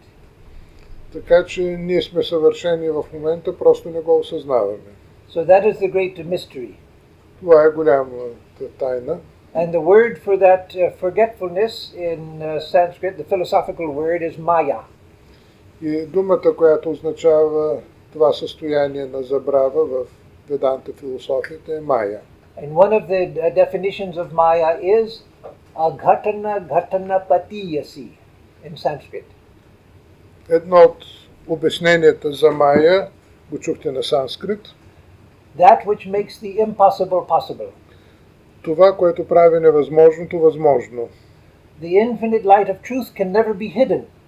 Безкрайната светлина на истинската реалност никога не може да бъде скрита.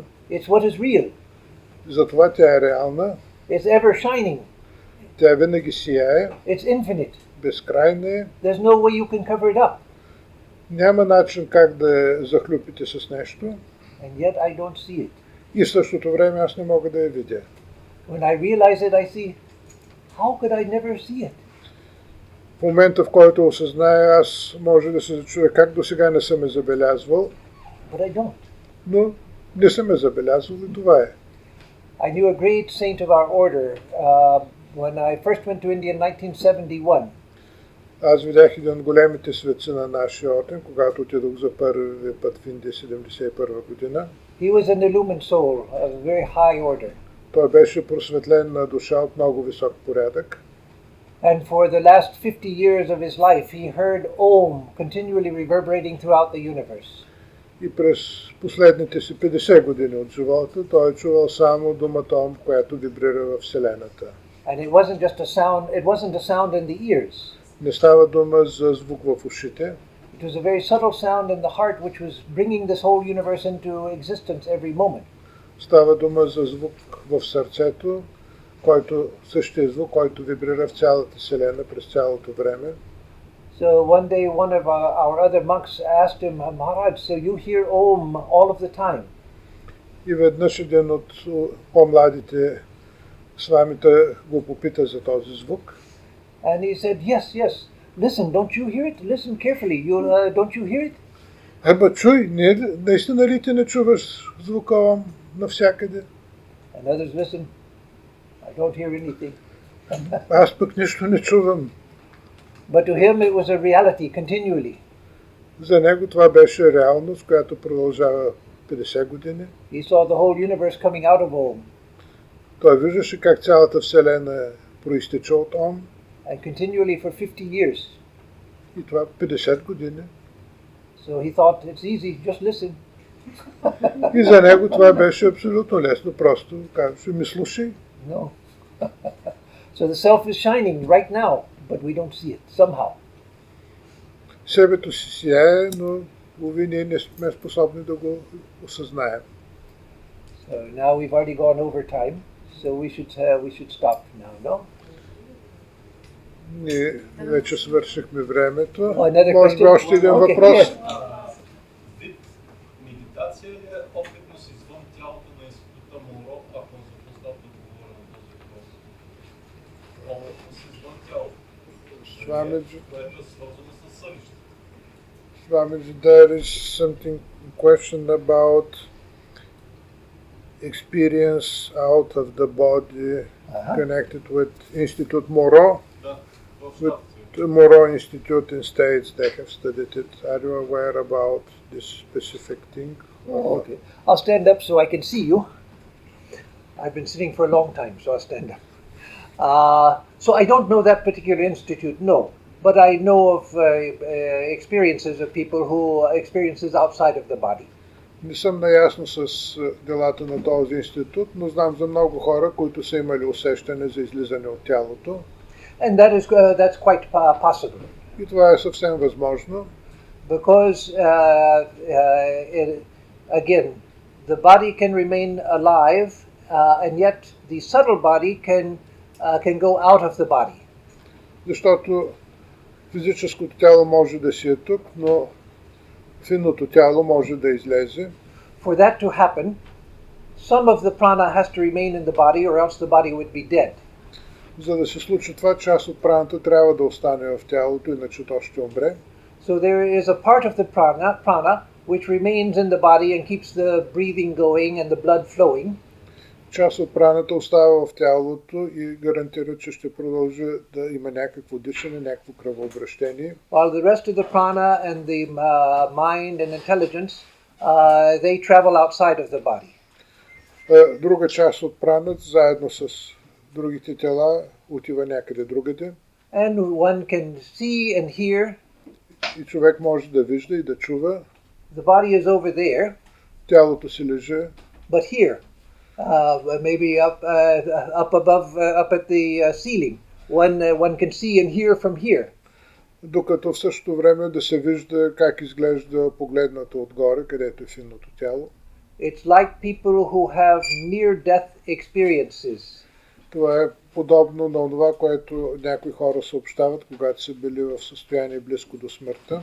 They're proclaimed to be clinically dead.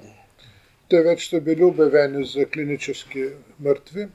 And for some time they experience themselves as outside of the body. И понякога те съобщават, че са се усещали излезли вън от тялото. There are many cases which have been scientifically studied. Има много случаи, които са научно изследвани. The person could see their own body lying down on the operating table. Където човек се вижда как лежи върху операционната маса. They could see the doctor and nurses working on the body. Виждайки докторите и сестрите около тялото. They could hear their conversation. Може да чуе какво се говорят докторите. And then suddenly they felt themselves pulled back into the body. И да се усетят внезапно, че отново се връщат към тялото си. And when they were able, they told the doctor what it was that they had seen and heard. И понякога те казват на докторите какво са видели и са чули. And it was exactly what had happened. И това е точно това, което се е случило с докторите. But what they saw could not have been seen from where the body was. Но това, което те казват, не е можело да се види от позицията на лежащото им тяло, а само отгоре. It was seen from up here looking that way. And so, how can that be? The eyes were there, the ears were there. И как така очите и ушите са на операционната маса? They were not functioning, but they saw and heard from here without eyes and ears. И не функционират, а пък в същото време се получава виждане и чуване от друга гледна точка. That shows that the physical senses and the physical body are not necessary for existence. И това показва, че нашето физическо тяло, нашите синева, те не са всъщност строго необходими за съществуването ни. The power to see, the power to hear is not limited to the physical body. Способността да виждаме и да чуваме, тя не е ограничена от нашето физическо тяло. It's like before we had wireless transmission of radio and television signals. Преди да имаме възможност за безжично разпространение на информацията, all signals had to be, electronic signals had to be sent along a wire. Всички сигнали трябваше да се разпространяват по кабел. But the wire and the signal were two different things.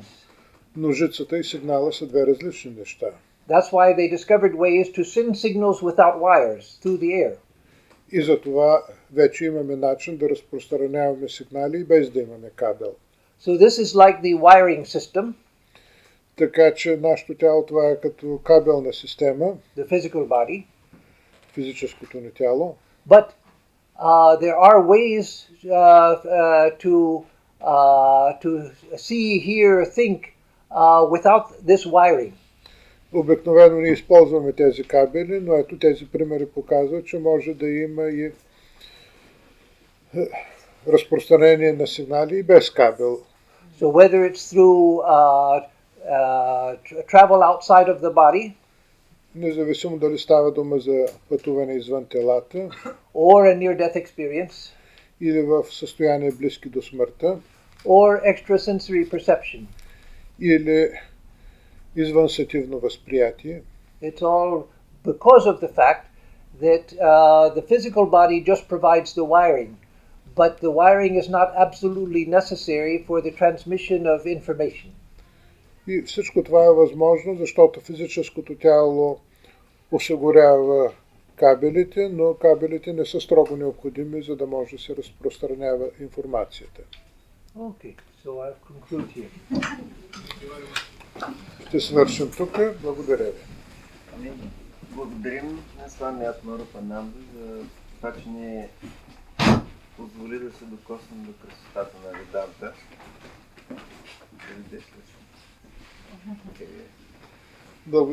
Swamiji, thank you for allowing all of us to come in contact with the beauty of Vedanta. Thank you. И аз бих се радвал отново да го имаме него като гост, да продължим с тази тема и евентуално да има някакви, как да кажа, практични плодове. Тези медитации, които правим, евентуално да ги практикуваме и да споделим опит на следващия път. And we shall be very happy to have you again here, and maybe then we shall be able to report about certain developments following the practicing of what was said here. Good, and I will be very happy to come back. Благодарим отново. Thank you.